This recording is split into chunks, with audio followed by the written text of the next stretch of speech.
இந்த வார இறுதியில் அல்லது வார ஆரம்பத்தில் உங்களுக்கு வழங்கப்படும். கட்டாயமாக வினாத்தாளை முழுமையாக ஒரு கணவர் ஒதுக்கி செய்து பார்த்துவிட்டு வகுப்பிற்கு வந்தால் உங்களுக்கு தெளிவு கிடைக்கும்.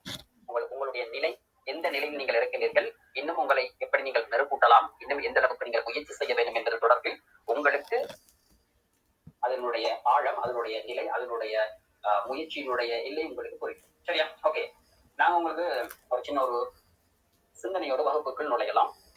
ஏபிஜே அப்துல் கலாம், இந்தியாவினுடைய முன்னாள் ஜனாதிபதியினுடைய ஒரு கூற்றை கூறிவிட்டு இந்த வகுப்புக்குள் நுழைகின்றேன்.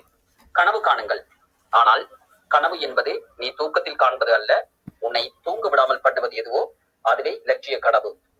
ஆகவே உங்களுடைய கனவுகள் ராத்திரியிலோ அல்லது பகலிலோ இருக்காமல் உங்களுடைய லட்சிய கனவாக நீங்கள் கண் விழித்து காண வேண்டும். அந்த லட்சிய கனவுக்காக நீங்கள் உழைக்க வேண்டும், தினம் போராட வேண்டும். உங்களுடைய கனவு எது என்று இன்று தீர்மானியுங்கள். தொடர்ந்தேச்சையாக அதில் பயிற்சி செய்யுங்கள், முயற்சி செய்யுங்கள். ஓகே, கடந்த வகுப்பில் நாங்கள் 15 வினாக்களை பார்த்திருந்தோம். இன்று